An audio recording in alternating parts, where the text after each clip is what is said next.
Hey, welcome to the Victims and Villains podcast. This is the show where we talk nerd, we talk hope, and we speak nothing else. I am your co-host, Dan Rockwood. And I'm your other co-host, Captain Nostalgia. And this is episode... What number are we on, Dan? We are on episode 343, talking about Chef today. The Jon Favreau film came out in 2014. There are chefs that cook food that they believe in. Be an artist on your own time. It's my restaurant. So you're threatening to fire me now? It's what I'm prepared to do if you don't cook my menu. I don't know what I'm gonna do. I'm lost. You're never going to be happy cooking for someone else. So what are you gonna do? You're gonna laugh. Tony, Carl's got a taco truck. For real? Looks here like you guys are having so much fun. Dad got me a knife. What? He says I love you. Chef, rated R. In select theaters Friday. This is the first time you and I are getting around to watching it. Yes. Before we introduce our guest, I want to clarify this. This is an interesting fact that I stumbled across. This is literally read from IMDb's trivia. Before this film was produced, there was another film being written by Stephen Knight, who I believe had his hand in Netflix's Daredevil at some point, with a similar plot. It was also titled Chef, being developed by Sony Pictures since 2007. When the production of this movie here, Chef, started, Sony Pictures served Jon Favreau's production with a cease and desist order over the title Chef. Sony cleared the titles Chef and The Chef with the MPAA and requested that Alain Moussi, who controlled Favreau's film, to change the name of the film on the threat of legal action. Favreau's film ended up with the name Chef and was released in 2014, while Sony's quote-unquote Chef changed his name to Adam Jones in 2014 and was retitled and released as Burnt, the Bradley Cooper film in 2015 by the Weinstein Company in October of 2015. Wow, had no idea about any of that. And anytime I see anything related to the Weinstein Company, I'm sure me, like most people, just kind of cringe at this point. It's like, oh no, why? Yeah, yeah. I'm curious if how the Weinstein Company and like Dimension and Miramax is how that's going to kind of almost rebirth and find a resurgence come after all of this legal trouble.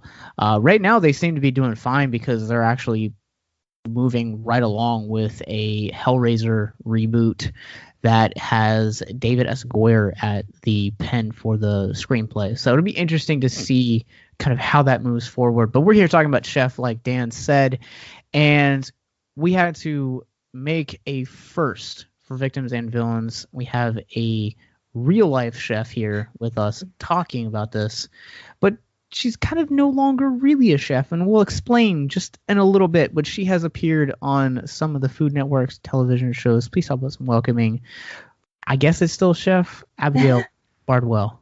Hello, hi. Welcome. And I just need to ask right off the bat, because I am currently engaged to an Abigail who goes by Abby. Do you prefer Abigail or Abby or something else?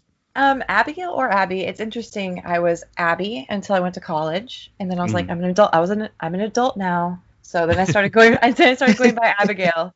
So you can kind of see like when people met me by how they call me. I almost went in the opposite direction for me personally, where I was Daniel forever. And then like at some point in middle school, I was like, I want to go by Dan now. And then that's just what it's been ever since, except for maybe the two people in my life who insist on calling me Danny, which, they're welcome to. I don't mind it. That's fine. But it's just a strange choice that I think my grandfather and my friend Brandon insist on that name, and no one else does. It's kind of special, though. Yeah, it's nice. I definitely don't mind it. Yeah, I agree. I also, when we started doing more reviews for the website, I was always Captain Nostalgia, and then at one point I was like, probably should add my legal name in there to sound a bit more professional. So if you guys ever see any of our reviews up online, it always reads Josh, quote unquote, Captain Nostalgia Berkey. But I want to ask, because it's interesting, I'm always curious how someone decides to go into the field of culinary arts, and really what kind of training and what level of an atmosphere something like a fancy kitchen, 5-star restaurant. Right. It's okay. I feel like there are two different types of cooks or chefs.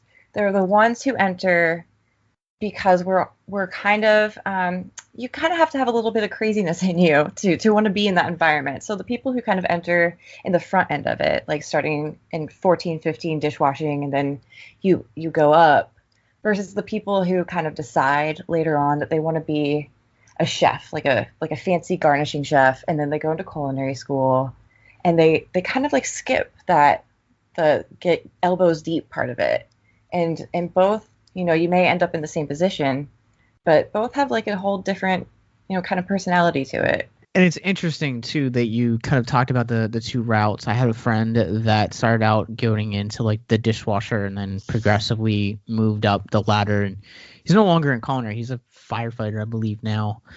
But it is really interesting. There's a scene in particular in this movie where Jon Favreau's character Carl is making his son this mouth-watering, ooey gooey grilled cheese. And I'm curious, like, I know that Words on Bathroom Walls was another film that was released earlier this year where culinary skills were a big part of that movie. And one of the things that the main character talks about in that is that he started at a very young age. Was that just kind of something that you found yourself kind of in the kitchen one day, you just kind of started like experimenting, and that's how you kind of ended up with going into a career of culinary? Yeah, kind of. My dad is a really great cook, and so that's kind of how I got into it. We would do it together as like a bonding exercise, I guess. Like we would make like special dinners together, and kind of had these special dishes that we would make. And I never thought that I was going to be a professional chef at any point. I had this vision of being a journalist and a writer, and it just kind of like fell into my lap, really. I did go to school for journalism, but none of it really had the same passion as cooking did.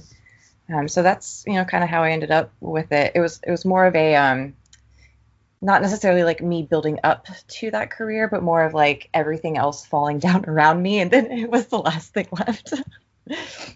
Sometimes the best moments in life occur that way. And the reason that I found you is my wife and I, we are very different people when it comes to our media intakes. If you guys have been if you guys are first time listeners or long time listeners, readers, you know that I'm kind of like the resident horror guy, one of a few in our staff here at Victims and Villains, and my wife is like fantasy and comedy, and that's just kind of her bit. And so normally if we are together, we just want to spend time together, don't really want to decide on what to watch.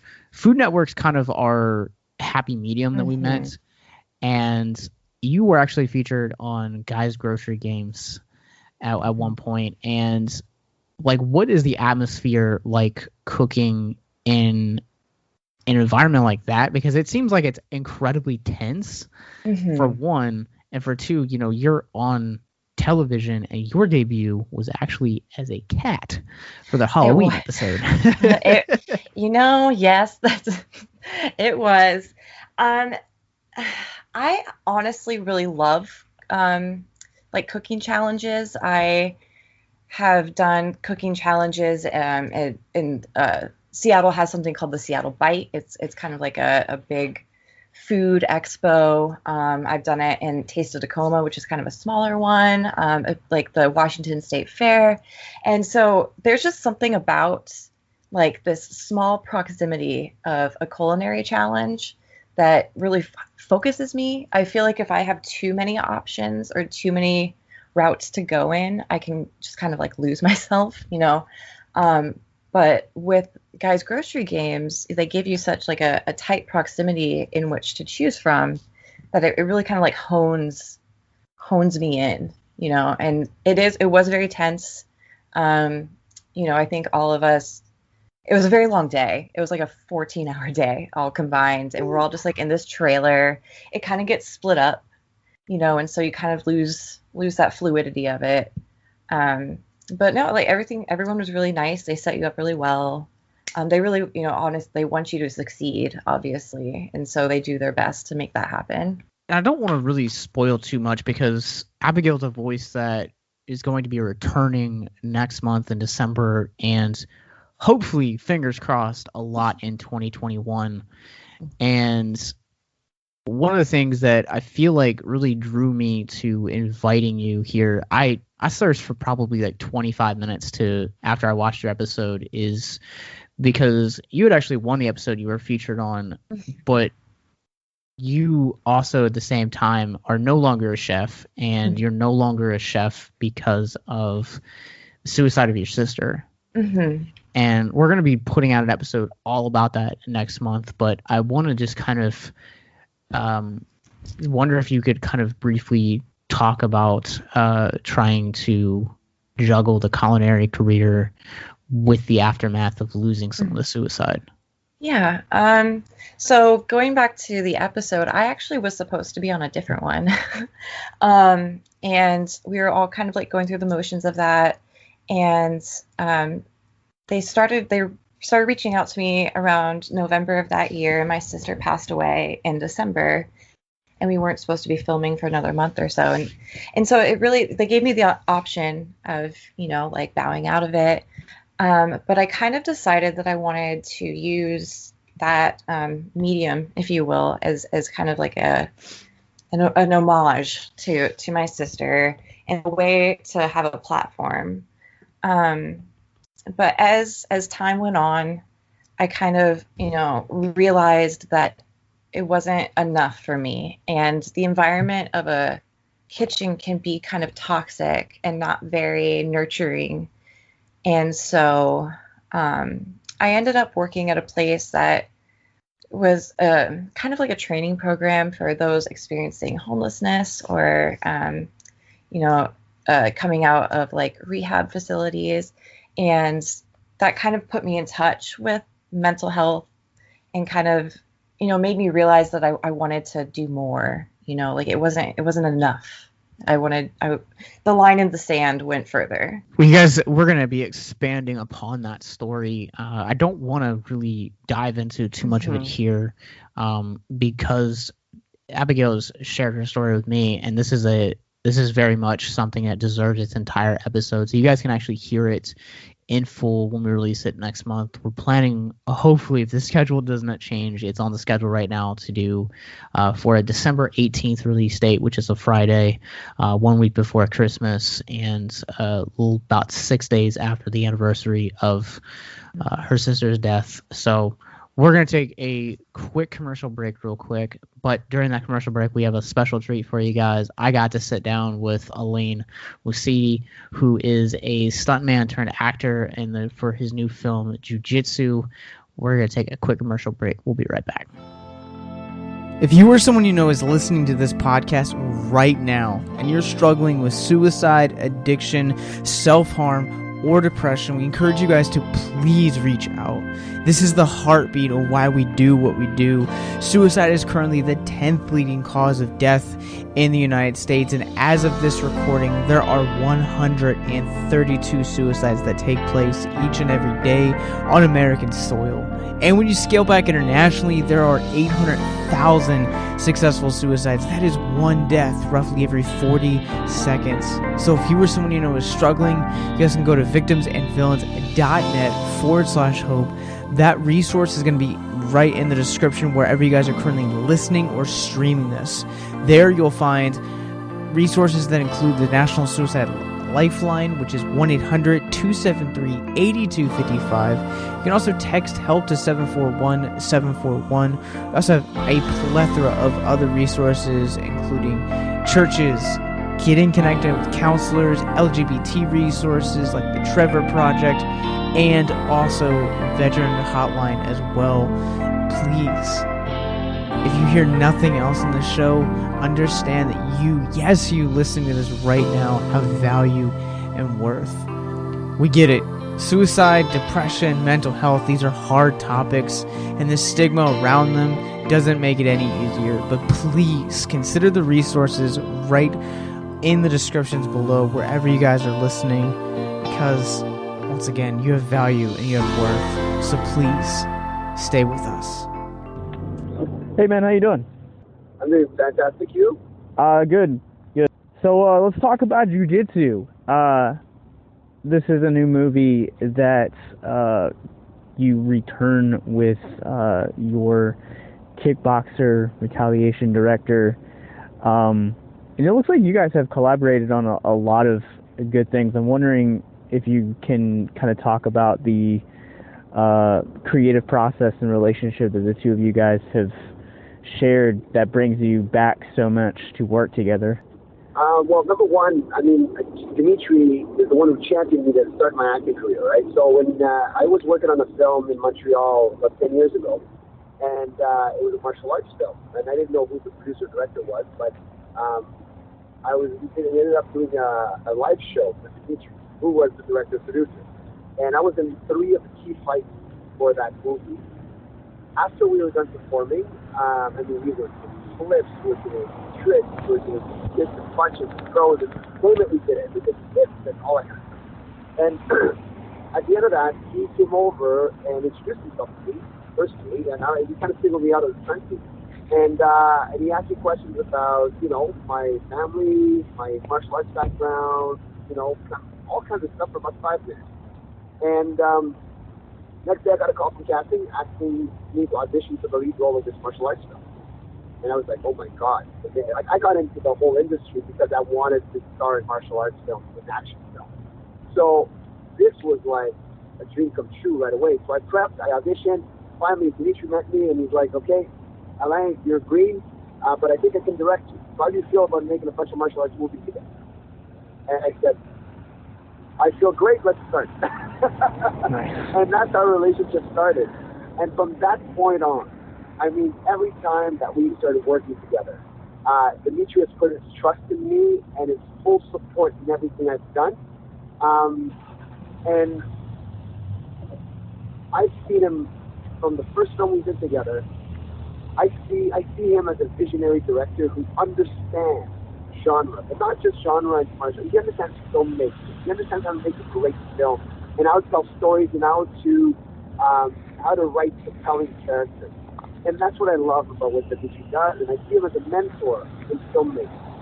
So now we're 3 movies in Jiu Jitsu, and as our relationship grows, our collaboration grows. So now we're like, when we coming up with a script, it's like, I want you to read it. I want you to give me some feedback. What do you think? What do you think about the story? What do you think about?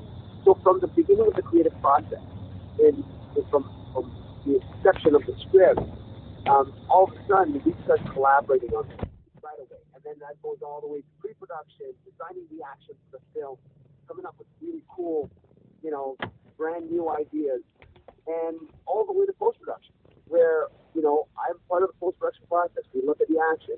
I collaborate in editing some of the fight scenes. It's just, that's why I love working with Dimitri, because he's so collaborative. He knows what he wants, he has a vision, and he can make decisions. He is always sure of his decisions. He knows how to say, hey, I like this and I don't like that.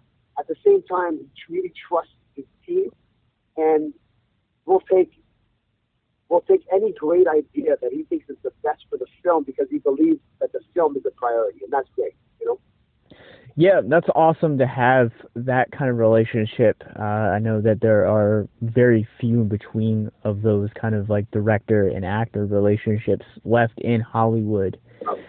But Dimitri became a friend, and then I want to add that. I mean, now we don't have this, like, it's no longer a working relationship. I mean, that's how it started.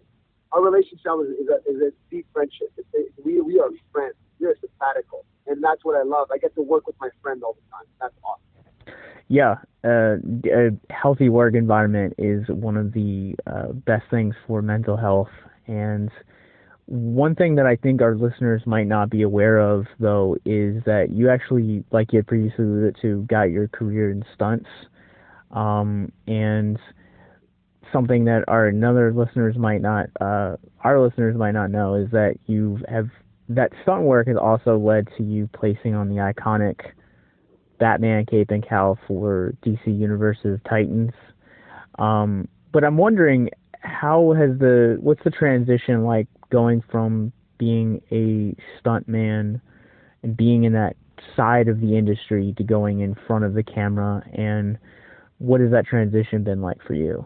It's got its ups and downs, I'll be honest with you. It's been great. It's been fantastic because that's what I always wanted to do.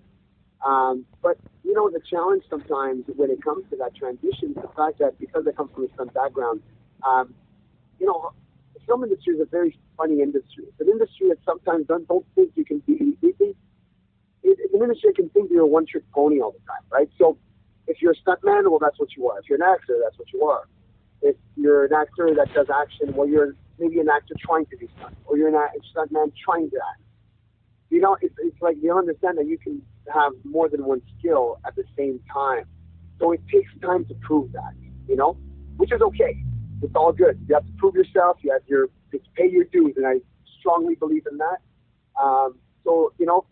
You might think you do one film, all of a sudden Kickboxer comes out, and I'm like, that's the ticket. After that, it's going to be 20 offers on the table, other than the ones that you want to do with like me and get you together. And when it doesn't happen that way, you're like, oh, you start questioning it. You're like, oh, well, why is that?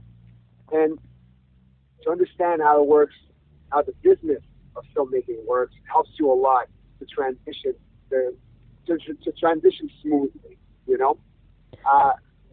but in general, for me, it's been up. Like, I enjoy both sides of it. I enjoy the stunt work. I enjoy stunt coordinating. And that's another path in filmmaking that I can have in parallel to acting, which is great. And I'm curious, when it comes to Jiu Jitsu in particular, one of my favorite scenes in this film was the first encounter between your character and Nicolas Cage's character. And it's one of my favorite scenes in this entire movie. But I was wondering, what is it like working with Nick, but also at the same time, did you actually have any hand in coordinating any of the stunts for this movie as well? Absolutely. So on this movie, I definitely was the head of the stunt department. I was head of the action department. We have an amazing stunt team. We had our stunt coordinator, Jim, from Thailand, with our Thai stunt team. They all worked on kickboxing retaliation with us, and we brought them back for Jiu-Jitsu. I also had my dear friend, Max Savaria, who is my son, also assistant stunt coordinator. My friend, Ryan Karen, who plays Brax, who I brought in as well. And he was both playing Brax character, but also helping on the stunt coordinating side. So we had a really awesome team to help design all of this action that we were going to do. And they all had very particular skills that they brought to the table. But for me, I oversaw that. And when it came to Nick's character, I knew exactly, after speaking with Dimitri, obviously, what the Nick's action would be like, what his action design would be like. And for us, we saw him as, the samurai, the older, wiser samurai. That was our vision for Nick. And we designed a lot of those scenes. You see both the scene with me and the scene with Brack. I had my hand in designing that action. And then coordinating it on set and even getting through it in terms of because our time, we don't have time like we do on the big blockbuster, right? Shoot a scene, we do more in less days, than any blockbuster. But you have to really know what you want. So after we got Dimitri really knew the shots he wanted to pick, but then he's like, okay, when it came to the fighting, he told me, he's like, Alain, let's go. You got to tell me what shots we need to get through this in our timeline. I'm like, okay, perfect. So from that point on, myself, I was there, okay, here I have 10 shots we need, and that'll get us through it. He's like, okay, what are they? And I'm like, okay, camera here, this shot. Okay, go, boom. And we started doing this like snipers. It was like that shot, that shot, that shot. And he just trusted me, and he said, okay, go, and you start coordinating the rest of the shoot. And I'm like, cool.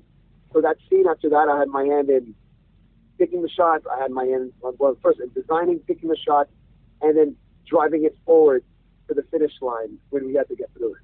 With Jiu Jitsu, it's obviously a lot more sci-fi influence that comes into it, and there's a lot more of green screen, whereas it looks like some of the previous workings between you and Dimitri have been a bit more grounded. What was it like switching and coming into more of a fantastical setting to bring this world to life? You know what? The word is freeing, because we weren't constricted with the rules of the earth. At this point, we could do whatever we wanted, which was fun.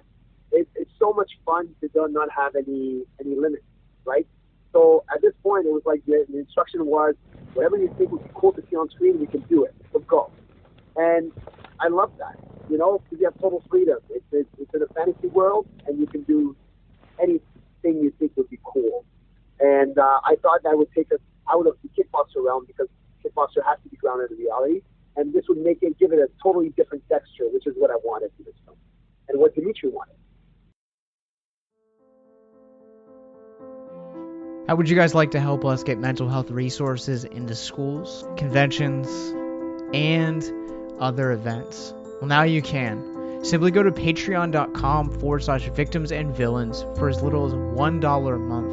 You guys can help us get mental health resources into current and upcoming generations, educate and break down stigma surrounding mental health, suicide, and depression.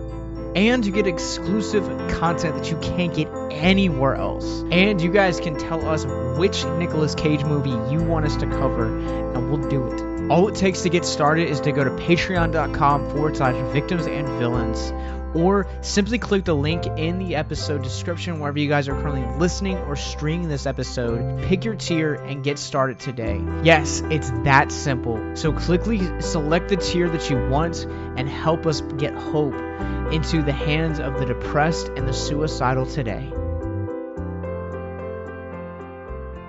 And we're back here with Victims and Villains today, talking about the film Chef, which came out in 2014, starring Jon Favreau, and really just an all-star cast of really incredible, talented people. And I'll say from my side of this, not only had I somehow never heard of this movie prior to Josh reaching out and saying this was one of the options he wanted to put on for this month, but I had no idea what to expect. I really didn't look into the plot or anything like that. So generally watching this movie, just real quick off the cuff thoughts, the pacing was incredible. At no point did I feel bored or feel like, where's this going? When are we getting to the next scene? The character development was really on point right away. And Jon Favreau, I love seeing him in a leading role. So often it feels like he is handling cameos or he's playing a supporting role. So having him be really front and center in this film, and especially as a father figure, as well as a professional chef, it was really nice to see him balance both those things, and just the humanity that he brought to that role really made me feel for Carl Casper and everything that he goes through. But this is one of the films that I'm probably most fond of this year, at least new to me films that I have seen, especially during quarantine and the way the world is the way that it is.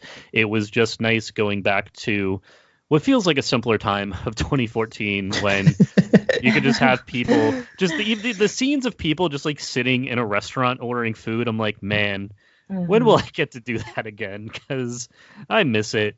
And I just, I want this pandemic to end, as I'm sure many millions of others do as well.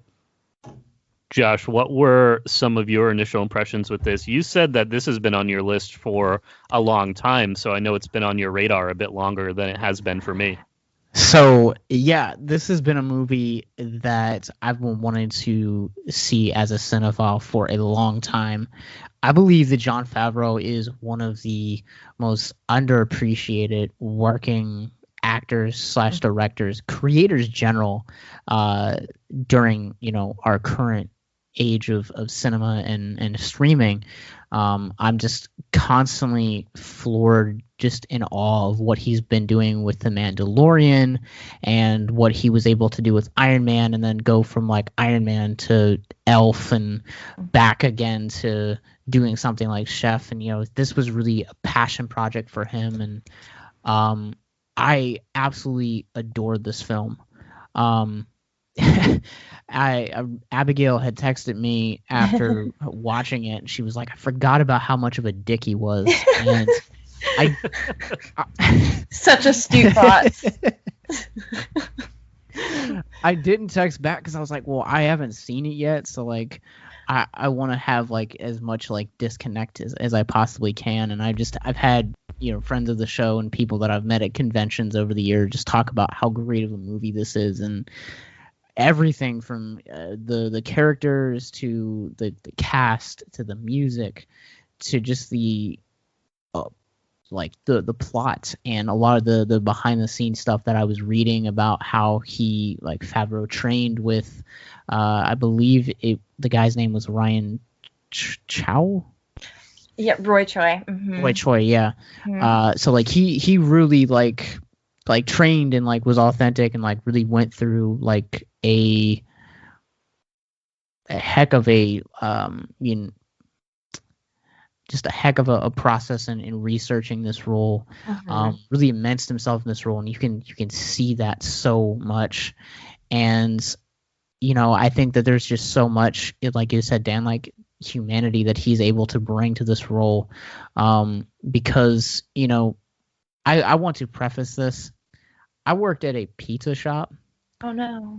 So that is not the same as some of the, you know, maybe customer service jobs that other people have had, or the tense, you know, world of 5-star restaurants that maybe, Abigail, that you're used to.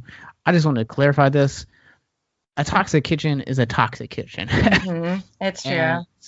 And, like, I related so deeply, and we'll talk about this a little bit more in just a few minutes. I related so deeply to like the first like act of this movie. Like I felt like ingrained into Favreau's Carl Casper character for so long. But Abigail, you are the veteran when it comes to this movie. So what is it about this movie that is just able for you to kind of like fall in love with it? Well, I will. Going back to what you said real fast, I have also worked in a pizza shop, and don't discount that. It is tense in a pizza place. It's really, really tense. But yeah, it's a little different. There's this sort of, well, Jon Favreau did a really great job of kind of like personalizing how deeply it can cut you when someone doesn't like your food. In a kitchen, that's really like your means of communication. And so when someone doesn't like it, or when someone wants to change it, it feels really, really personal. And I feel like the way he, made that clear was really nice. And it really, like you said, it kind of ingrained you into the character in the movie. There was another scene in the movie where his son they were cleaning out the truck, and his son was doing the hotel pans, and Jon Favreau's character was basically saying like, no, you have to clean them. We don't throw them out and get new ones. You have to clean them, and just kind of showing the commitment and passion that you have to have in those kitchens, even when it's not a fun thing to do. Yeah, I was wondering if like that was like one of the scenes you were talking about when you texted me, because my wife is like just like sitting there watching this with me, and she's like, "Oh, my heart is like breaking for this kid." And it's an interesting dynamic that the father-son duality you're able to see in this, and really how much his toxic work environment really can have a strain on not just your own mental health, but your marriage, or like your marriage or your relationships outside of that kitchen. I remember, you had alluded to this before the commercial break about kind of how your sister's suicide and the grieving process that kind of came after that, like you just kind of didn't feel fulfilled anymore in the kitchen. And I got to a point where I had gone up the ranks to like almost the highest position in the company I was working for. I'd finally oversaw a restaurant, and it took its like toll on me to where I was working 55, 60 hours a week. Before I took that position, I was really involved in my church and like my drive to do anything with my wife, with the volunteer work that I was doing at church. Like all of that just kind of really dwindled down. My fear and my anxiety rose, and like I was seeing my wife less and less because we lived literally right behind the shop. So it's like if something went wrong or someone called out, like I was the first person they called. The go-to guy. Yeah. Yeah. And being in that position of authority already, like I couldn't have one day where my phone was not blowing up. And finally an act of God kind of stepped in, and like I got demoted. And I always tell people that it was like the best thing that ever happened to me. Because like had that not happened, like I wouldn't be fulfilled in Victims and Villains, the way that I am now. So like it is extremely tense kind of being in a kitchen environment and that, and like when it's all it does take its intense impact on the relationships around you. Yeah, there's this thing in kitchens where like the better you get at it, the more, kind of like the more positions you have to fill. It's kind of like this because it's so personal and because it's such a passion job, it kind of consumes you. And going back to the movie, I thought it was really incredible the way they conveyed that in that slow growing sort of toxic way, where you don't really realize how badly he's becoming consumed by this, needing to be better and better and better and impress more people until it's like hit peak top, and then it all starts crumbling down. And anyone I've known in the culinary industry who really rises to the top in terms of like their restaurants and like really honing their food and their craft, that the less personal life they have, it's like you can't fit both. It really is a percentage game. Yeah, I mean, it really can't, if you're not careful, it really can be a very toxic place. You have to really be firm with your boundaries. So I have friends that have like risen up in equal stature to where I was at that point in my life. And I always tell people that you have to find a way to be extremely balanced and to like really be driven to want to do that position, because it is something that I feel like, just like you said, like we keep tossing around the word toxic, but I think that there's not really a any other way to really do it. And the relationship that Favreau and John Leguizamo have in this film, if you can have something that is a relationship like that's birthed within a kitchen, it's something that's really special. And it's something that has lasting. One of my best friends actually used to work for me, and like we still talk like pretty much every day. But it comes back to that, we both underwent bad work environments and kind of came out on the other side. And so it's kind of like almost going through just like ugly parts of life in regards to it. Yeah. One thing I will say, I don't want to be so like completely negative about it, because there are wonderful relationships that you can only form in a kitchen. There's, the kitchen family, quote unquote. And that's the reason I even started, cooking, is because I felt really unfulfilled in my personal life. And that's just kind of something that really, took me in and welcomed me with open arms. And there is something like very special about a kitchen family, and those relationships that form from that. I still have wonderful relationships with the people who were in my first ever kitchen family.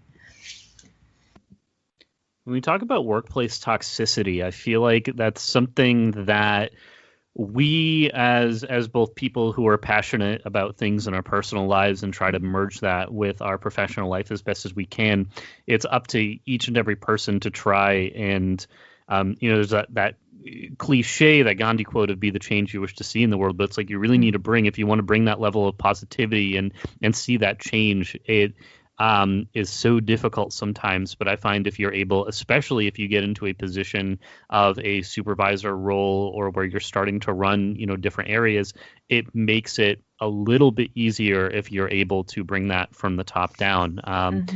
But we see so much toxicity, whether it's in the kitchen or culinary environment, or toxic writing rooms, or in the film industry. Of course, it just runs rampant. I was an EMT for several years, and being on an ambulance, you'd have some of the best friends and best times ever.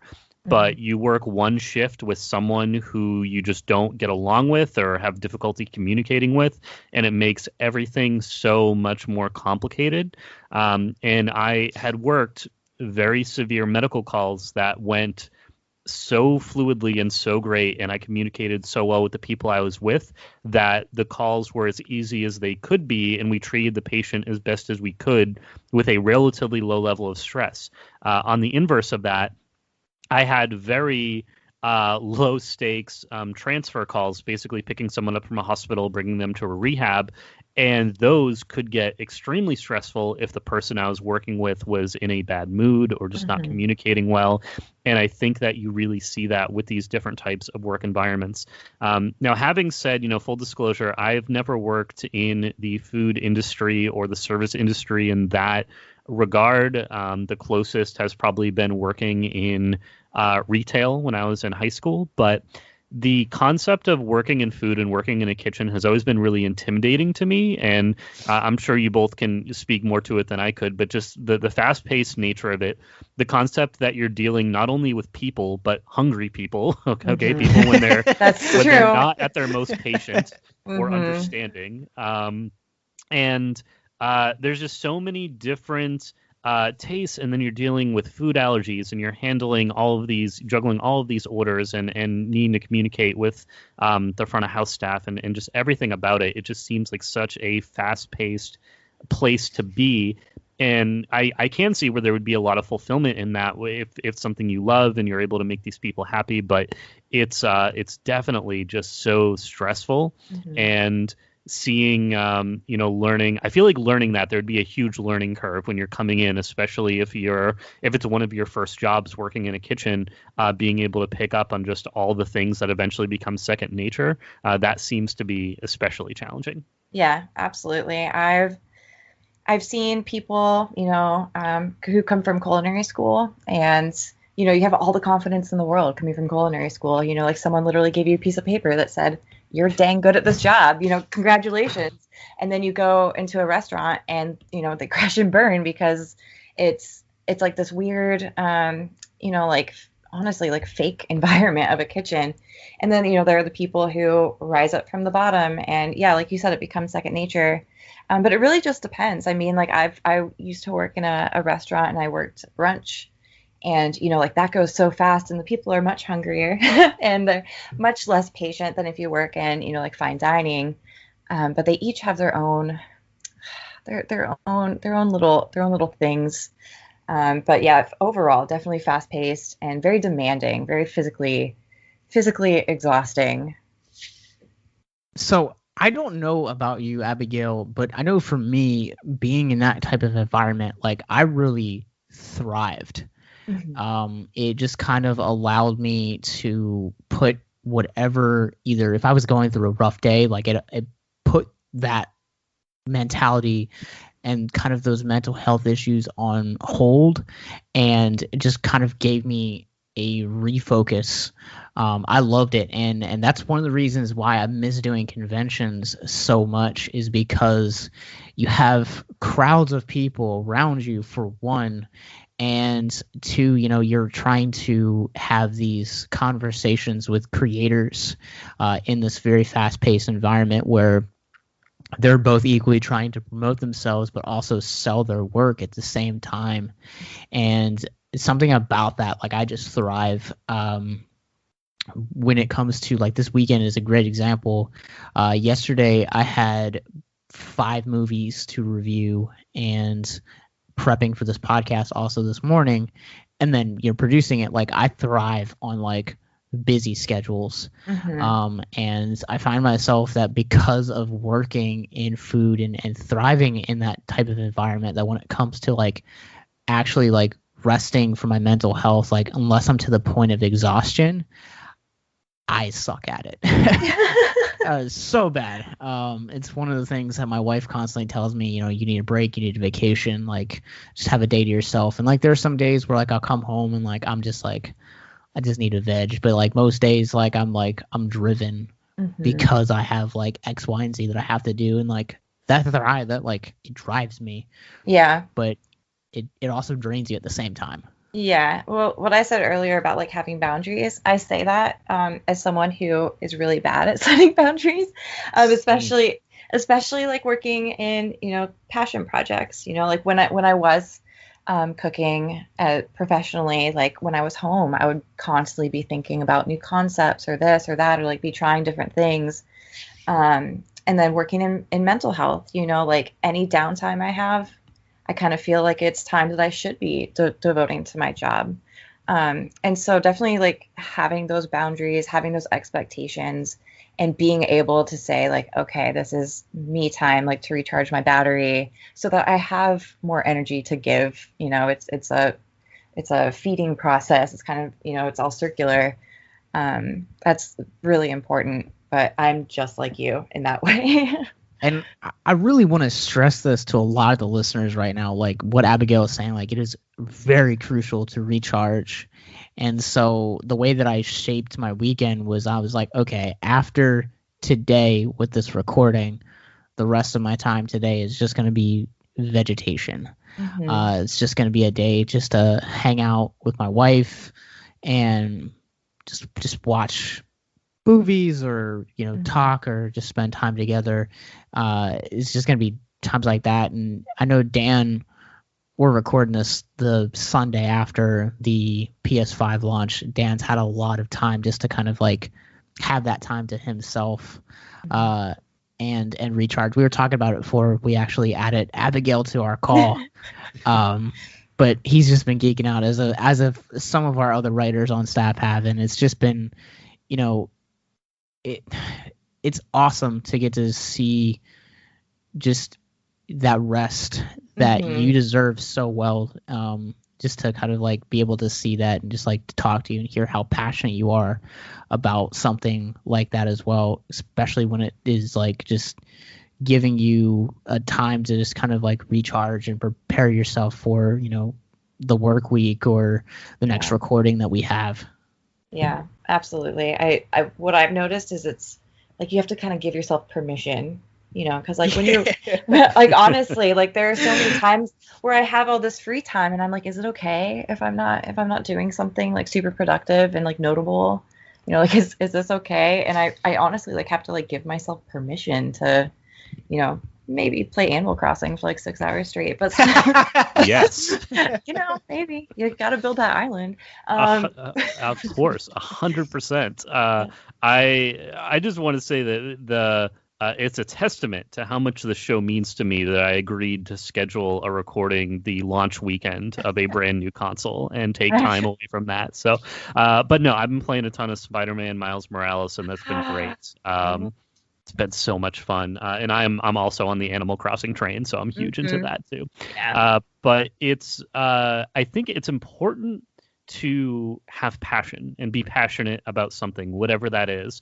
I used to think being obsessed with sports was like the dumbest thing in the world growing up, and in the past few years, I've personally started to get more into football. I still don't really get other sports. But it hit me even before I started to become a fan of like, you know what? I'm so into video games.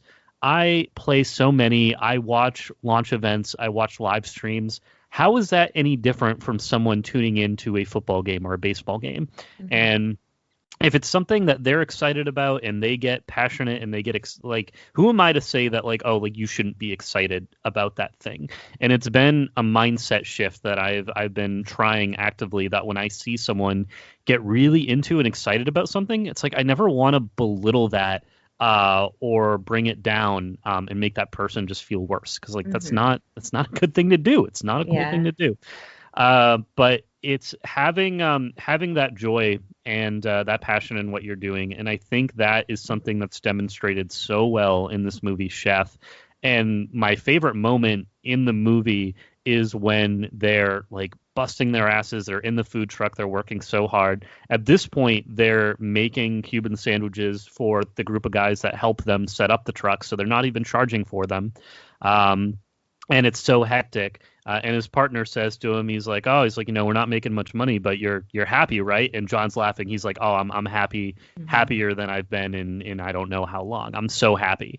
And like seeing that, I felt that. And it's like, you know, I worked a job shortly after college that I was very unhappy at, and the pay was good at the time, but I would just be dreading every weekend, like, oh, I got to go back to work Monday. And it hit me that I was like, this is not a place where I should be at 23 years old, where I'm just miserable and not looking forward to work. And so I quit that job, and I took some time to figure some things out, and I continued working on the ambulance a bit more. And eventually I was able to move into the career I have now, which is content writing. I also went to school for journalism, so I have that background as well. And I enjoy it way more, and it's much more fulfilling, and it gives me the free time that I crave to do things like video games, hang out with my fiance, see my friends. And I don't need to commit tons and tons of extra time outside of work hours, which is huge. You know, free time.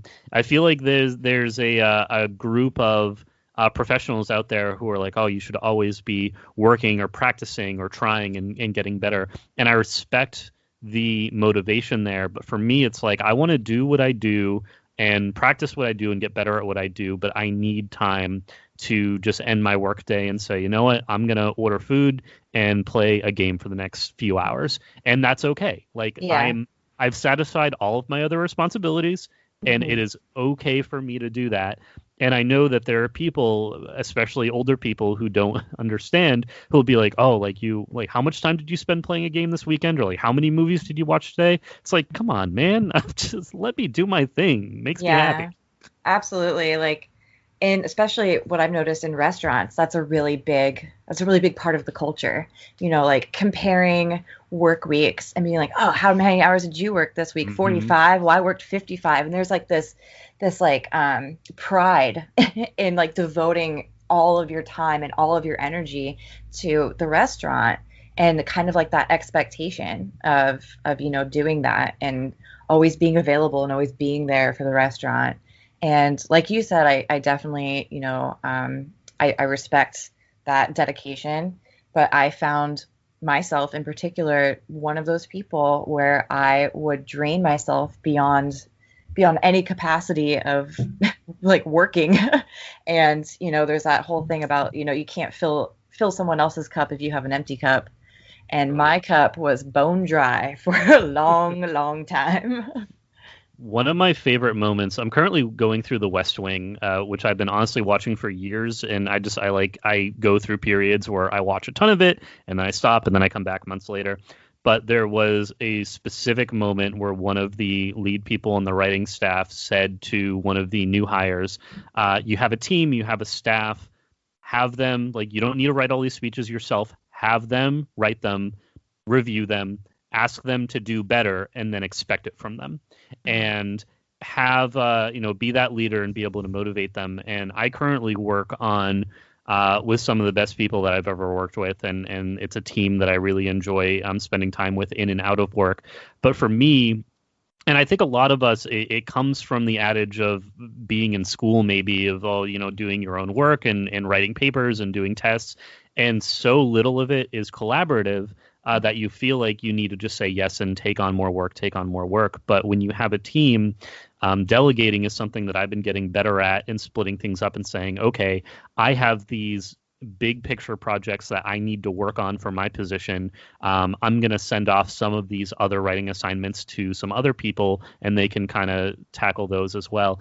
And I feel like when you're in the kitchen, especially if there's a leadership role there and there's so many different moving parts, it can be challenging but beneficial to be able to have everyone understand their job, their role, and be able to coordinate so everyone kind of moves seamlessly together, and you don't have someone maybe ignoring one area to go help another area. But if that area is already covered, it's just making sure that all those pieces are handled so that when the food is ready to be served, you have clean dishes to put it on. Yep, absolutely. Yep. And my closest experience is playing Overcooked. So, and I'm sure that's very accurate and representative of what the real world situation is like. Yes, absolutely. I was just going to say that. But Abigail, so we're talking about Chef today. And, you know, like Josh and I have said, we love this film. We just watched it. What are some of your initial thoughts? And is this a movie? Did you watch it around the time it came out? When did you really discover it? So I'm thinking back. I'm pretty sure I watched it as it came out. Any sort of like kitchen related show or movie, I'll probably watch. I actually have, as well as Chef, I have seen Burnt, the other movie we were talking about earlier. And I went into this movie not really knowing what it was going to be about, besides, probably cooking, because the title was Chef. But it was really heartwarming for me. I'm a person who it's hard for me to really connect with characters and what's happening unless they're animals, in which case I'm very, very, very invested emotionally immediately.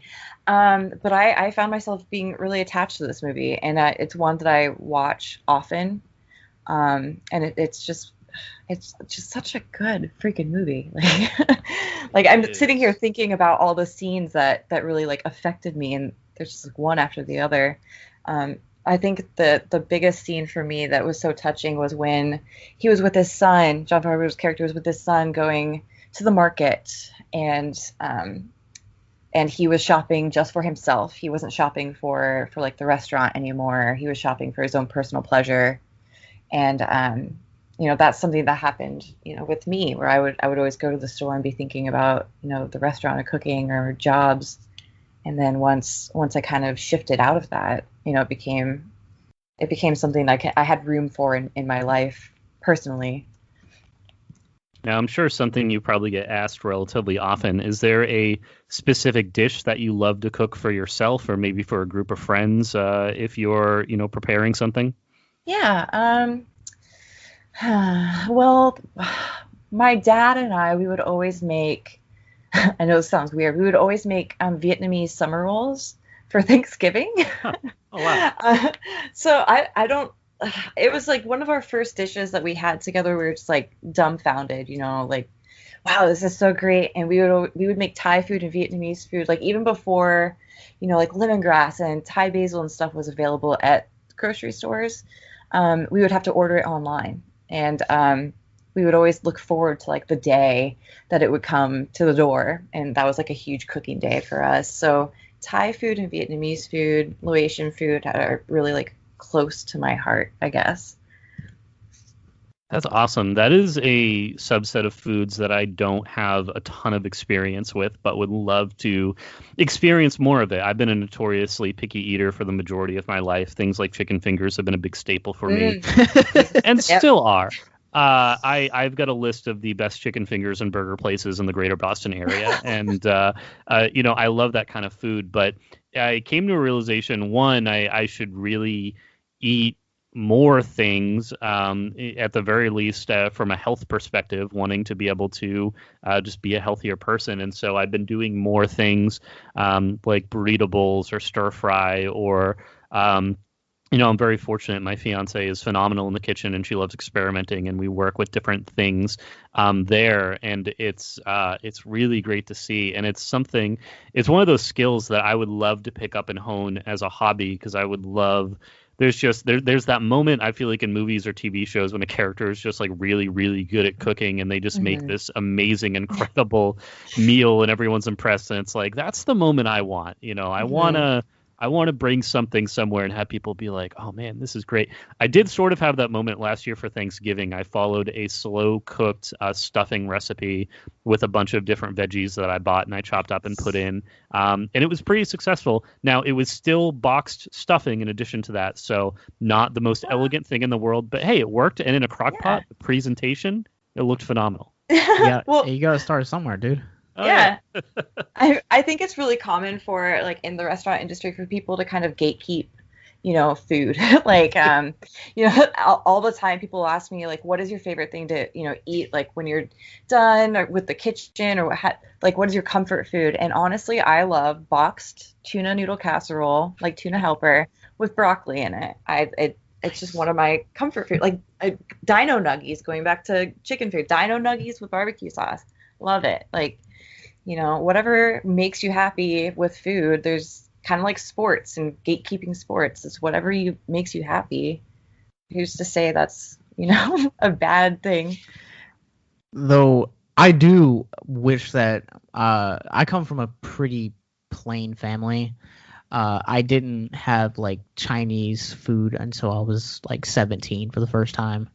And my wife and I love Chinese and Thai food and just a lot of like international cooking. We tend to do a lot of in our home. And my wife, much like Abby Dan, is also incredible in the kitchen. And she just has a passion for that stuff. And it started with the Food Network. My wife was just like, I just watched hours of food and would just like copy and paste basically the recipes and just try to like experiment. And sometimes those experiments, they turn out really great and sometimes they don't. But if you're throwing down Thai food at Thanksgiving, the gauntlet has now been passed. I will be boarding a plane to Washington, and I will be going to your house for Thanksgiving. I'll bring my wife. There's also the option of Christmas. My family, my sister and I, our big movie to watch was A Christmas Story. Yes. And they have Chinese food at Christmas. And there was one Christmas where I just made a huge Chinese food spread. And it's a tradition that, there was the intention of keeping, but we did have Chinese food this past Christmas on Christmas Day. Went to a Chinese restaurant, not homemade, but the intention was there. Hey, I'm all about it. Like Christmas Story was a staple in my household growing up. TBS, TNT, which one of the two, they do that 24-hour marathon. And so every year it was always like, my dad would like sit us down and like watch it. My dad and my mom, when they first started dating, they were talking about like favorite movies, and my dad was just flabbergasted that my mom had never seen or heard of A Christmas Story, and they quote it constantly all the time growing up. But yeah, the fact that they almost end their movie and the Christmas Day with Chinese food is incredible. And my wife and I, we haven't had too much like stable traditions being married. I think the only tradition we carry from year to year is we go to see a movie in the theater. It's kind of the thing that we do for ourselves because we're normally traveling and going to visit family and stuff like that. But we have had like a couple years ago, like we went to the theater and it's like, okay, let's go get Chinese food, because Chinese food's always open on Christmas, and it's you talk about comfort food. Chinese food is like comfort food of the soul. Even bad Chinese food is good Chinese food. Like you're eating it and you know it's gonna ruin your day, but it's so worth it. And I love if you, I mean, this is true of most restaurants, but specifically there's a Chinese place near me. It's like I've gotten to know the family who owns and runs the place, and the kids are always there helping out too. And it's so nice. Like I love supporting that business, and it's great getting to see them anytime I go in to pick up our orders. Like it's awesome. And they've gotten to know like me and the stuff I order at this point. I always do the online order. So it's like they always see my name come in, and I feel like they just know because I just get the same thing every time, and it's always a ton of food. So it's great. It's funny. Same. So I guess while we are keeping on the subject of food, and the reason that we picked Chef and the other movies that we were going to do, I think the other ones were Good Burger, Feast, and Eddie's $1 Million Cook-Off, which was a Disney Channel original movie. The reason we picked all of those with Chef to go out to you guys this month was because this month is Thanksgiving, and Thanksgiving is just a time of being, reflective and thankful for the year and the people and the family you surround yourself with, but it's also a time for food. So I want to ask you guys, what is one absolute staple food outside of turkey that you feel you have to have every year for Thanksgiving, or it doesn't feel like Thanksgiving to you? Dessert is also an option. Just want to throw that out there. It might sound basic, but as I mentioned earlier with my recipe, I'm a huge fan of stuffing, which honestly, growing up in my house, stuffing was, yes, we had it on Thanksgiving, but it was also just a very regular side that we would do throughout the year. And so I was doing that myself as I grew up. And I mentioned that to one of my coworkers, and they're like, wait, you're eating stuffing? Like, what? It's not Thanksgiving. And I'm like, in what universe do you only eat stuffing on Thanksgiving? But I guess there's a subsect of people who do that. But for me, I love it. It's delicious. I feel like there are different ways you can prepare it and different seasonings and things you can put into it. And I feel like I've never had bad stuffing. It's just always been really good and enjoyable. So that's big. And also my cousin-in-law on my grandmother's side does a really good like chocolate trifle dessert, and every year if we're going to be together, I call her and I request that she make it because it's wonderful and delicious. So those are the two big things for me. Nice. Yeah, I was going to say stuffing, but I figured that you had your hand on that one. So so going beyond that, green bean casserole, I love. That was a big thing that my sister would always request every year, because I make homemade green bean like I make the soup base, quote unquote soup base, the cream sauce, and I fry shallots for the top. We don't do French's fried onions like most people, although I do love French's fried onions so much. But during it's funny that you mention like eating stuffing outside the parameters of the holiday, because one of my go-tos when I'm feeling kind of like homesick or, alone is getting a rotisserie chicken and then getting stovetop stuffing and then a thing of cranberry sauce. And that just kind of like makes me feel nice and warm inside, That sounds amazing. Abigail, I know you're on West Coast time. Are you California based? Like as far as where I live? Yeah. I live in Washington. Oh, okay, cool. Nice. Mm-hmm. I live kind of a little bit outside of Seattle. Oh, brilliant. I've only been to that area once, but I thoroughly enjoyed it when I was there. But I was saying, you are making me starving, so Christmas Day I will be on a plane and I will be heading your way and enjoying all this amazing food that you're talking about. But it's I know the holidays are going to be very different this year between quarantining and families and trying to limit gatherings. I myself have not committed to any major plans. It's looking more likely that me and a very small group of friends, really just one other couple, might get together to celebrate on our own, and leave everyone outside the bubble to just kind of do their own thing. But yeah, it's definitely a crazy time, and things are totally going to be different this year. I think one of the things that I particularly love about Chef is that it combines the family and the personable element with this professional passion of following your interests. And there's that moment when they're making those Cuban sandwiches and the son burns his, and he says, well, it's not a big deal. They're not paying for it anyway. And Jon Favreau pulls him aside. He says, look, like this is what I do. I'm good at it. I love it. This is like, we need to do this at the best level that we do, and you need to understand that. And it reminds me, I'm doing a rewatch of Scrubs right now, and there's a really good Dr. Cox moment where some of the other doctors get a little lackadaisical about what they're doing, and Dr. Cox just lays it out and says, look, if there's a day where you don't try to do better at something you supposedly do, then you should just hang it up and walk out the door, because there's no use for you here. You should always be striving to do better and perform at your top level. And so it's seeing Jon Favreau just completely take over that mindset of like, this is what I do, this is what I'm good at, I want to make people happy, like people enjoy my food. It's just really refreshing seeing that come from that kind of character.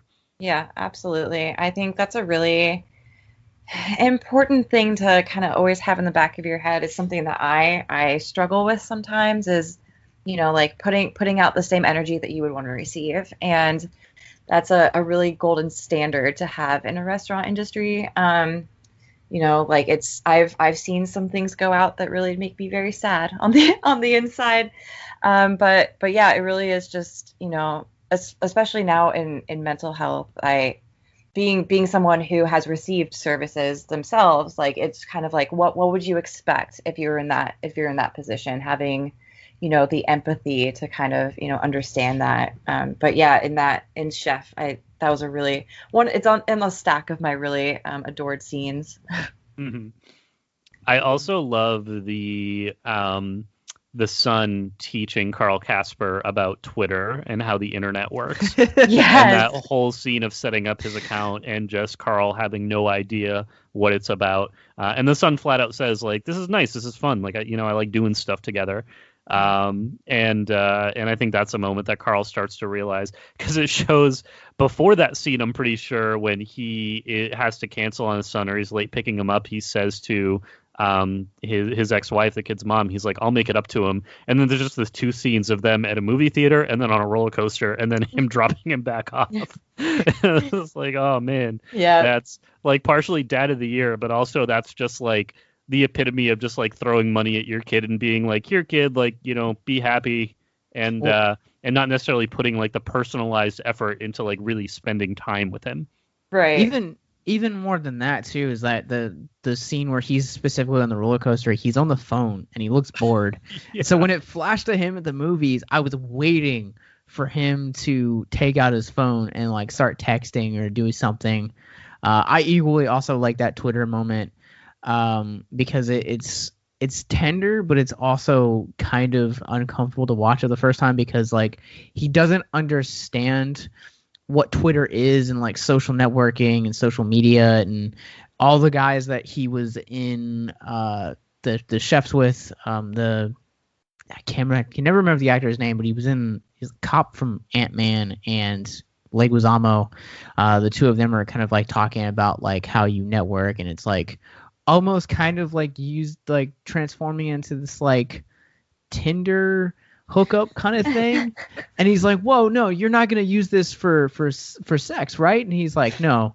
He's like, someone said something bad about me. I just want to see what they said. He's like, oh, okay. Like, as a 10-year-old, you never want to think about your parents having intercourse. And I would even say as almost a near 30-year-old, I still don't want to think about that. But it's just a funny moment right there.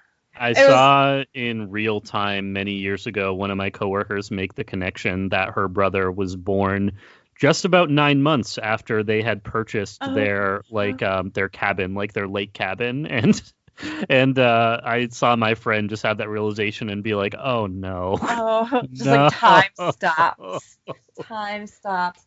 Well, during that scene, it was funny too, speaking of parents, because my mom is not like the hippest to the internet. And we've had those moments where she's like sending me a message on Facebook, but she posted on my wall, or she'll like search something on Facebook, but accidentally post it as a status update.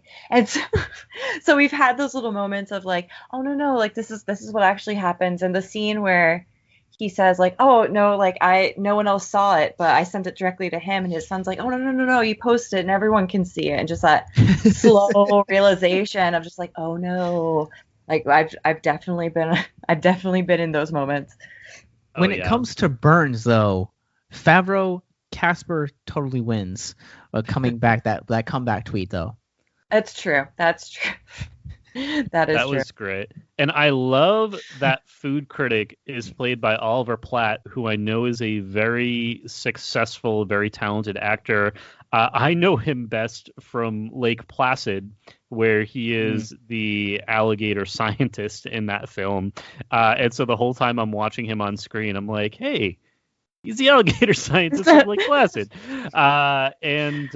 He's brilliant. And I love the back and forth with them, and I of course love the resolution toward the end of the movie as well. And that whole moment and that conversation they have, and he just flat out says, he was like, I just thought we were having fun. I didn't think we were being like really mean and insulting each other. He's like, I thought we were just going back and forth, like almost like putting on a show for our followers, like, you know, showing the showdown. But then he loves the food. He loves the Cuban sandwiches that he makes from the food truck. And I also love how Jon Favreau is so against the concept of a food truck. And I feel like that is his own biases coming into play of like, I need to be in a restaurant as a chef serving people in a location. And he always looked down on the food truck industry as if like he wouldn't be able to give the same caliber of work within a truck. But then as he comes around to it and realizes it and understands how much fun he has with it, things really start to turn around for him. Yeah.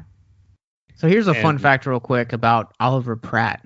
Oh, yeah? Platt, that you brought him up. His brother is actually a predominant food critic in New York City. So in the metropolitan area. So when he received this role, he actually shadowed his brother on some of his restaurant visits. So he like had a better grasp on how to play the character. That's really cool. That's impressive that both he and Jon Favreau like, you know, immerse themselves in their characters. That's really cool.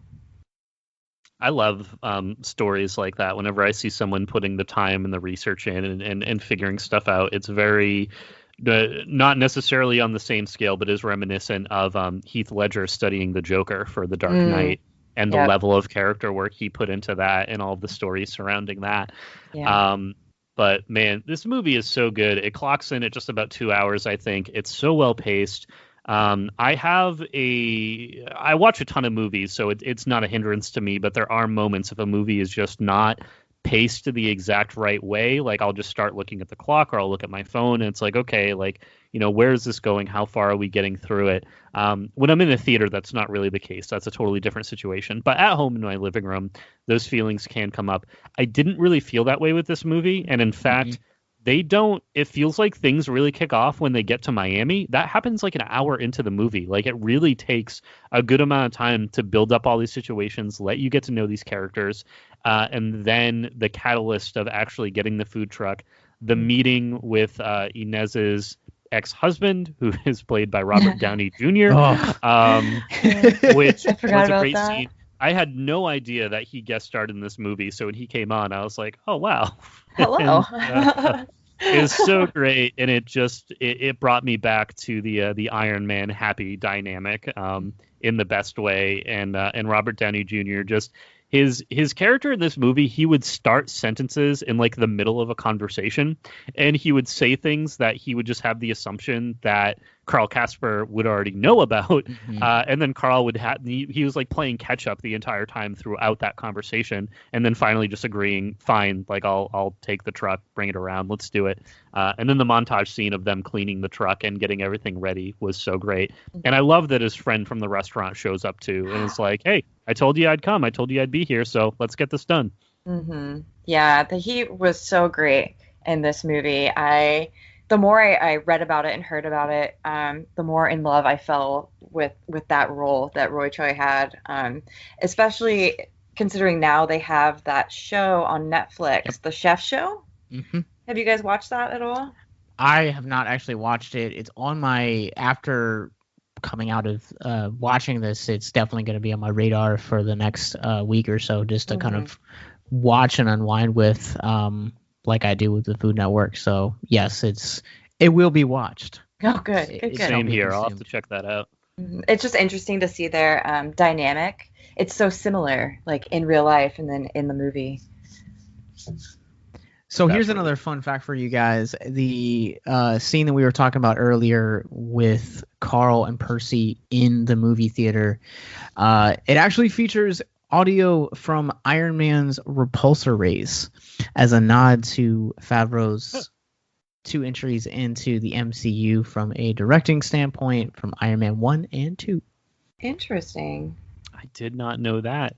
I'm looking at one of the trivia behind here. So it looks like principal photography actually took place in Los Angeles, Miami, Austin, New Orleans. So they traveled a good amount to get some of these shots. And I feel like you really feel that. Like, I love that moment when they stop in at I believe it's Texas, the Texan barbecue place. And they want to pick up the barbecue ribs, and they're just like salivating over it and eating it and enjoying it. And I saw a documentary a very long time ago at this point, but it compared the difference between grilling and barbecuing, and how a lot of places, especially up north, that markets barbecue, it's not a genuine barbecue. Barbecue is slow. It's many hours, is a slow burn over coals, whereas grilling is hot and over flames usually. And so seeing that represented in this film and just showing the how amazing and delicious. I want to know who cooked those, because when they cut into them on screen, like, it just looked so good. My mouth started watering at that moment. Oh yeah. So fun fact. So that was at Franklin Barbecue in Austin, and I've eaten there. Wow. It is amazing. Like, absolutely amazing. It's also featured on No Reservations, Anthony Bourdain's No Reservations. That's how I heard about it. And it is good. But yeah, what you're saying about the grilling and the barbecuing, definitely true. I'm from Arkansas. I have my opinions. Nice. I have never been to Texas. It's one of the many states that is on my to visit list. So Franklin Barbecue, I just wrote that down. I'm going to keep that in mind, because that is as good a reason as any, I think, to visit that state and check out what it has to offer. Texas barbecue is some of the best barbecue that you'll ever eat. And Franklin's barbecue in particular, the sold out sign that you see in the film, it's actually a solid, accurate depiction of that, because one of the other fun facts I read about was that the barbecue actually sells out most times before noon. Wow. So depending on if they're opening at like 9 or 10, which, traditional restaurants kind of, that's the start time, it's all gone by 11, 12. That's incredible. That is fairly unrelated, but it reminds me of being in Massachusetts. I'm a New England Patriots fan. Patriots games have been sold out since like 1994, and so you always need to get tickets secondhand from StubHub or some other place.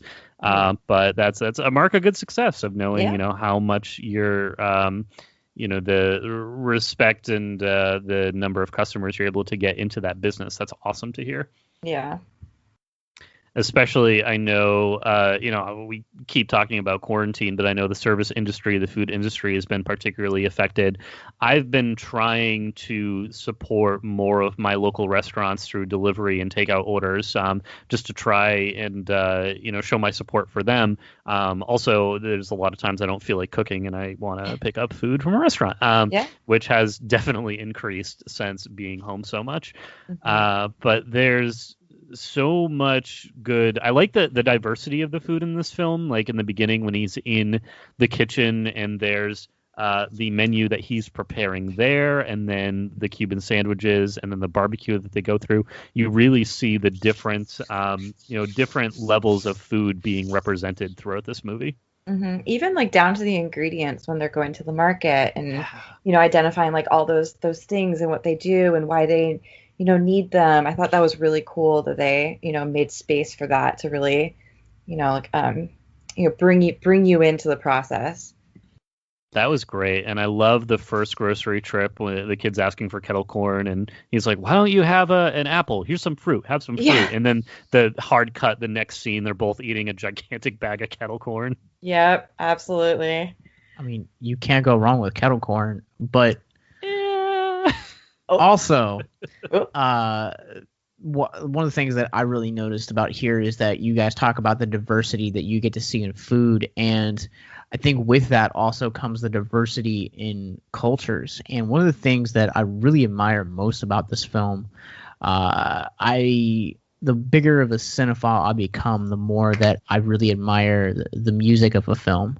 Mm-hmm. And find that it's going to either sometimes can make or break a movie for me depending on how memorable it is or how effective it is. And a lot of whether it's the Cuban music we experience or the blues or just a number of like other influences, the more that you're starting to travel and see these different food shots, you're also getting to see different cultures, and with that comes different music. And I absolutely adored that fact about this movie. Is one of the notes that I wrote, that I want to own the soundtrack now because there's so much just solid tunes in here and even orchestration as well. I think this is a really well orchestrated movie from a technical standpoint. Mm-hmm. Yeah, I agree. I a lot of the times don't really notice things like that. Music just kind of flies by me. But lately I've been noticing more and more that I become more aware of the music. And this movie in particular, I was very engaged with the music, especially like you said, as they traveled to different places. I feel like it really like rounded out the experience. Because a lot of the places where they set up after they get the food truck is like you're setting up at like festivals sometimes, and the blues festival is a great example. And I think that they really capture that really well, especially doing it in New Orleans, mm-hmm. which is like one of the biggest blues spots in all of the country. I loved that scene in particular. I love talk about, another heartwarming scene is where all of them are going down to Miami together, and they end up going to her father's club, and they're just the slow evolution of them like sitting watching the band, and then eventually like getting up and dancing is also another heartwarming. Yeah. That song is still in my head right now, so good job. That's funny.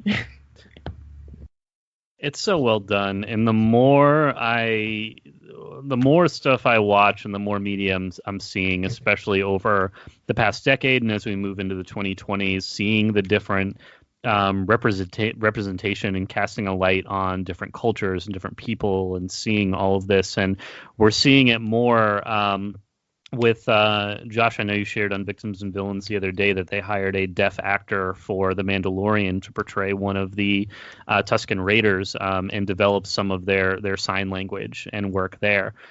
Playing through Miles Morales on PlayStation 5, there's a big representation of people of color in that game, as well as characters who are using ASL and speaking sign language, and it's wonderful to see because there's so much where big films and big budget projects have traditionally people have looked the same, they've talked the same, so it's nice seeing. And this movie really has that moment where Carl Casper, when they're setting up the truck, he says, Marvin sent out these guys to help. They said he'd help, and he calls over, and they all ignore him. And then his friend shows up, and he talks to him in Spanish and asks him, and everyone comes over and starts helping and lifting. and Carl even sees, he's like, man, it's beneficial to know Spanish, I guess. Jeez. Mm-hmm. And it's such a key moment that I really like, and it's I love seeing their partnership and the way that they almost like for a part of the movie are like co-parenting the kid and just like hanging out and going on this road trip together. And I'm a big sucker for road trip films anyways. And so seeing that like this dad and his son and his best friend like go on this cross country adventure, like that was just so wholesome and so cool to see. Yeah. Go ahead. I was going to ask, Dan, does that mean that you're a fan of Crossroads, the 2002 movie starring one Britney Spears and now Zoe Saldana? I know exactly what movie you're talking about. You know, I've never seen it, but I mean, it's on my list. Like, I wouldn't say no to seeing that film. All right. No, I'm very familiar with the movie Road Trip, though, which I've been wanting to revisit to see how that movie holds up to a 2020 audience. And this is off topic, but I've wanted to do a weekend forever of with a theme of problematic teen comedies, and it would include like Road Trip, Euro Trip, American Pie, and just revisit some of those films with a 2020 lens. So I'll keep you all tuned when and if that ends up happening. Well, I've actually never seen Road Trip or American Pie. I grew up pretty sheltered, and so I just missed all of those, and I haven't necessarily taken the time to not even revisit, but visit. So that would be interesting. Thing to know about this is the late 90s was a very different time. Oh, yes. And those movies, I saw those movies when I was around 6th, 7th grade. I thought they were the funniest movies I've ever seen. I still think there's a lot of great comedy in those movies, but it's often at the expense of either the female characters in the film or just general ignorance or chauvinism being displayed. So that's where it's like I really think try to view it from that time frame, and you can probably find enjoyment from it, but there are definitely major plot issues and plot points that just I don't think would hold up well if it were made in 2020. I could see where you're coming from with that. I feel like Tom Green movies in particular can be, like you said, problematic. Whoa. Yep. Whoa. Whoa. There's just a connection there. I've had a resurgence as of recently in my Tom Green. I grew up on Tom Green, so much like Dan, like I saw those movies at way too young of an age, and quoted Freddy Got Fingered all the time in high school, and it's still one of the most bizarre movies I think I've ever seen. But I went back a couple years ago and I've actually watched Road Trip, and Dan, you're in for a treat. That's all I'm gonna say. Oh boy. Oh dear. Yeah, I just remember a scene where Tom Green is attempting to feed a mouse to a snake. It gets super weird. But yeah, it's seeing those movies, and now I forget how we even got onto this topic, right? But oh yeah, Crossroads, road Yes. trips. I love road trips. So I love adventures. I love the idea, and that's why the Orlando Bloom and Kirsten Dunst movie Elizabethtown features. I love that movie. Right. It's so good, and great road trip scene in that movie too. So having them drive, it makes me, I've wanted to drive cross country for a long time, and I've done Boston to Florida at least once. So that that was great, but I want to go and see more of the center of the country, head out to the West Coast. And so now I realize that I need to do it in a food truck and just make delicious meals all the time. Can't argue that. It also reminds me of the I'm a big Bob's Burgers fan, in the episode where they get a food truck as well and are handling and dealing with that. And that's another show. I mean, speaking about looking at passions, when I left my job around 2014, that made me miserable.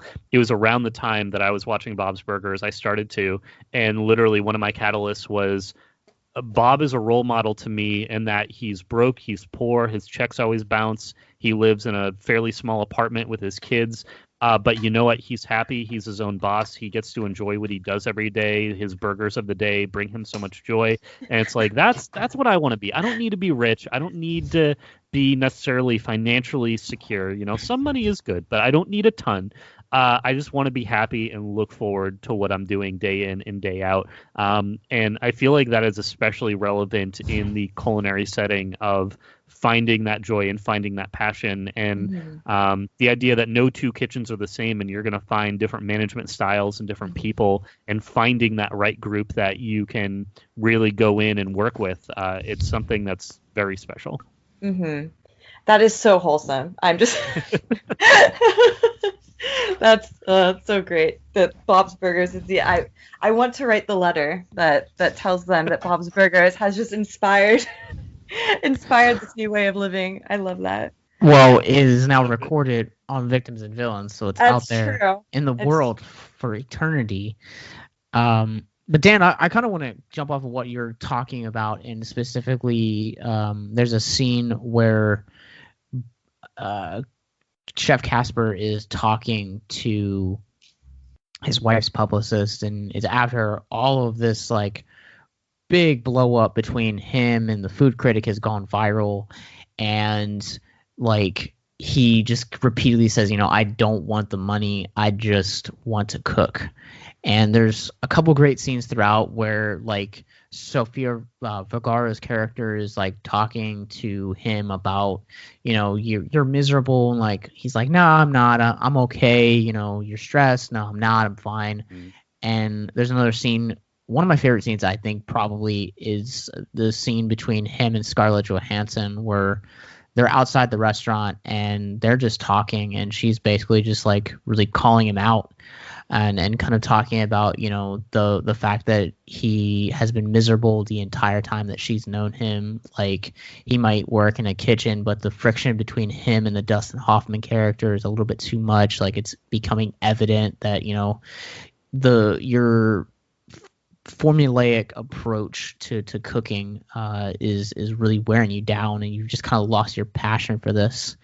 And you get to kind of see there's a montage scene where he's like, after he's quote unquote quit and then goes back to his apartment, and he just makes the delicious food, and then he finds his happiness, like you talked about earlier, Dan, where you talked about he's not making any money, but he's happier. And I think sometimes that we wrap ourselves so much around the idea of what we do and how we pay bills that it kind of becomes our identity, and your mental health gets lost and warped in all of that.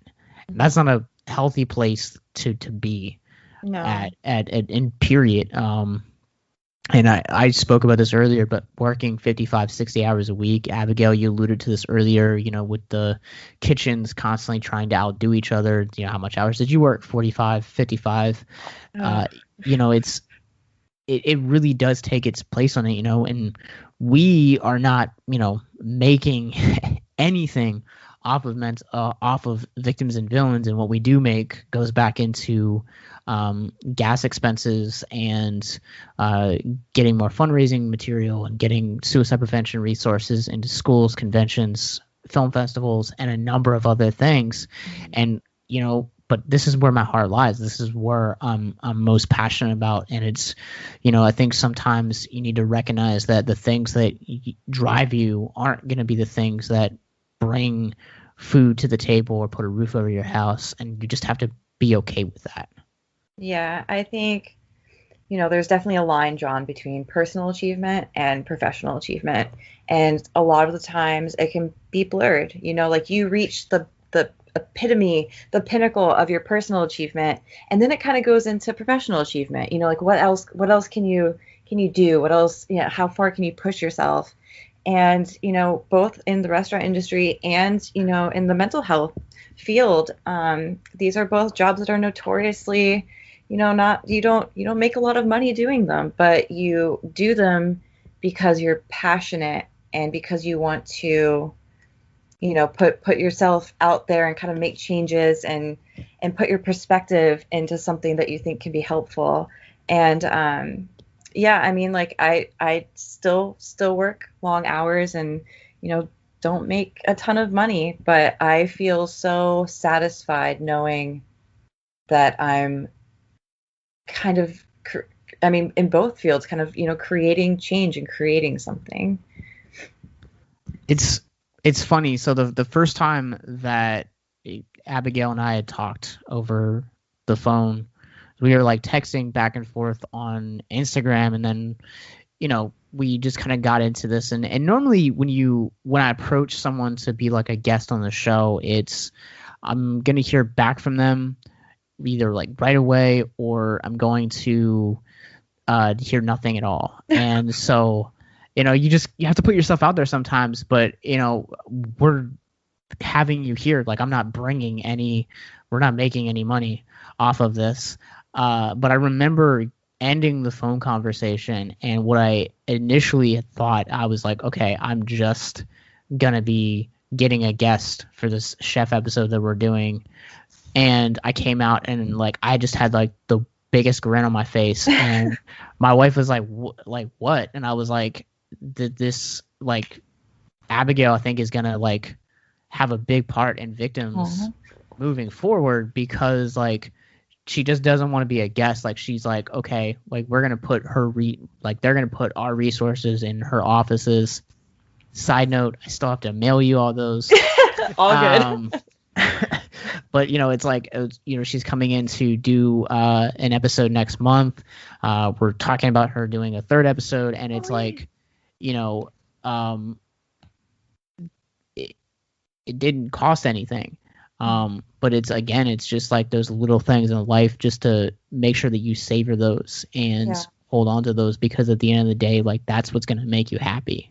Yeah. Well, it's interesting, going back to what I said, where my episode on Guys Grocery Games was going to be very different, obviously. And then everything happened, and my sister passed away, and I had the choice to bow out. But I wanted to make it sort of a platform for mental health and awareness. And I've received so many, every season that it airs, I kind of forget about it, but every season that it airs, I receive, a trickle down of just really warm, nice messages of like, oh, I'm a sibling, and, they're struggling with mental health, and it made me more aware of like how I can benefit them, or what I can do, or, what have you. And then, you guys reached out to me, and it baffles me, and it humbles me, and it makes me realize that every day something can be done that can create so much massive change. Like a smile at the door, opening the door for someone, just being nice can take someone so far. And that's been a really big message for me through all of this.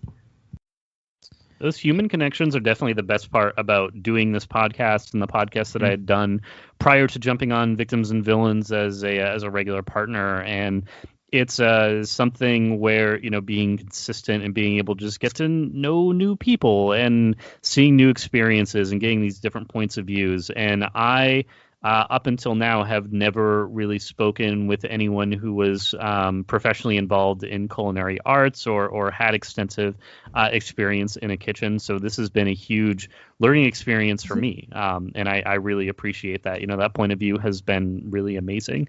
Yeah. So thank you for coming on, and thank you for all of the, perspectives that you're able to share with us. Of course. Oh, much like the end of an MCU movie when they tease the hero's return, Abigail Bardwell will return to Victims and Villains. But where can people find you online until then? My internet presence is actually quite limited these days. I have my Instagram, but it's mostly just cats. My Instagram's Django T, if anyone ever wants to reach out. Or my email address is abigailb@ccsww.org. Dan, where can people find you? These days, I am most active over on Twitter at drock6499, especially with the PS5 release. I am doing a bunch of game video shares, screenshot shares, retweeting gaming news, and just general stuff over there. So if you are in the mood for that spam over the next couple of weeks, head over and follow me there. You guys can follow me personally at Captain Nostalgia on Letterboxd, but you guys can find us everywhere at Victims and Villains. We're on Facebook, Instagram, Twitter, Twitch, and Letterboxd as well. You guys can find all of those resources, all of those social media links, past episodes, and most importantly, suicide prevention resources as well at victimsandvillains.net. All of that is going to be in the show notes for wherever you guys are currently listening. But until next time, remember to keep talking nerd, talking hope, speaking nothing else, and I really wish we had license to play QB music right here. But one day. Have a good day, guys.